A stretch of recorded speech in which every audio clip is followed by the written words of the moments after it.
Je me pose. Je prends le temps de bien choisir ma position. Elle doit être confortable, tout en me permettant de rester bien éveillé.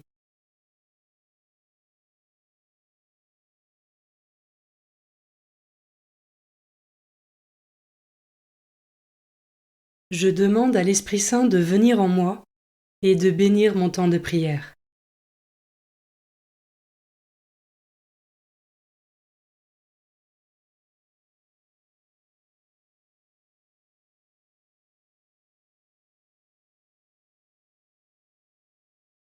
Commençons. Évangile de Jésus-Christ selon saint Marc, chapitre 10, versets 1 à 12. En ce temps-là, Jésus arriva dans le territoire de la Judée, au-delà du Jourdain.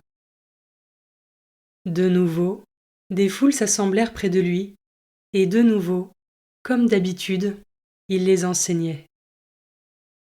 Des pharisiens l'abordèrent, et pour le mettre à l'épreuve, ils lui demandaient : « Est-il permis à un mari de renvoyer sa femme ? » Jésus leur répondit : « Que vous a prescrit Moïse ? » Ils lui dirent : « Moïse a permis de renvoyer sa femme à condition d'établir un acte de répudiation. » Jésus répliqua : « C'est en raison de la dureté de vos cœurs qu'il a formulé pour vous cette règle. Mais au commencement de la création, Dieu les fit hommes et femmes. À cause de cela, l'homme quittera son père et sa mère, il s'attachera à sa femme, et tous deux deviendront une seule chair. Ainsi ils ne sont plus deux, mais une seule chair. Donc ce que Dieu a uni, que l'homme ne le sépare. » De retour à la maison, les disciples l'interrogeaient de nouveau sur cette question. Il leur déclara : « Celui qui renvoie sa femme et en épouse une autre devient adultère envers elle.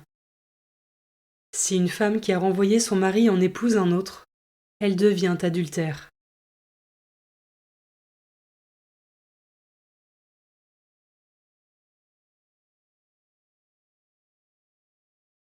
Je commence par méditer ce verset.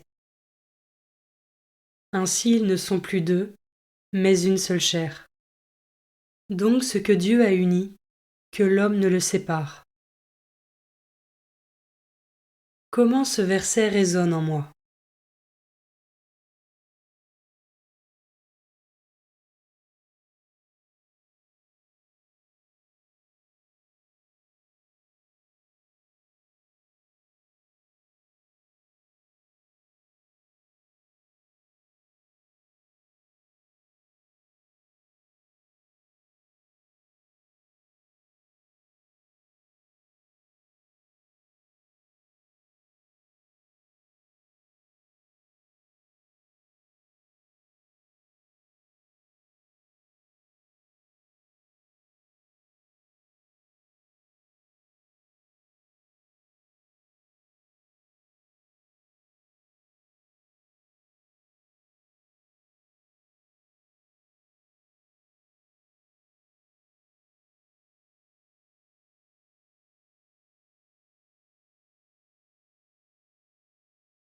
Je peux maintenant m'arrêter sur cet autre verset.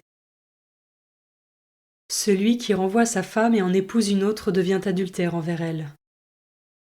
Si une femme qui a renvoyé son mari en épouse un autre, elle devient adultère.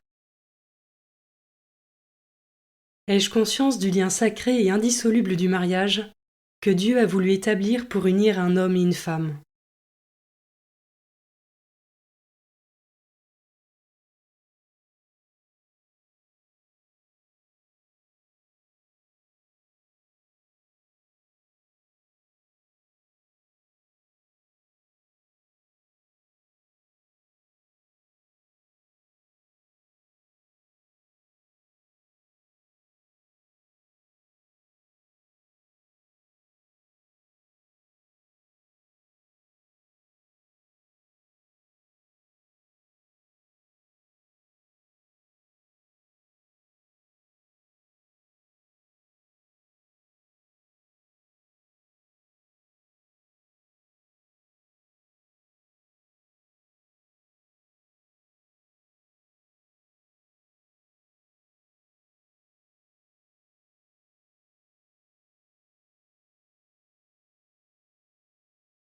Je peux terminer cette méditation en confiant au Seigneur tous les couples en difficulté, afin qu'ils retrouvent leur unité en puisant dans la grâce de Dieu.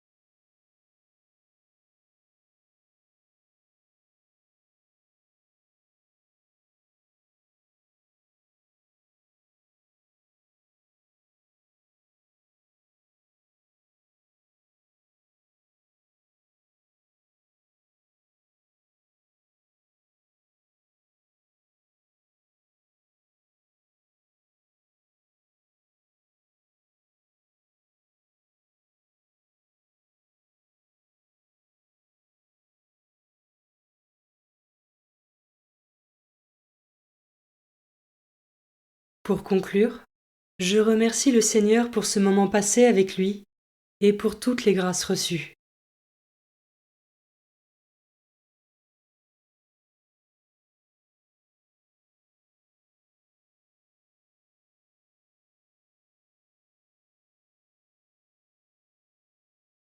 Belle journée et à demain.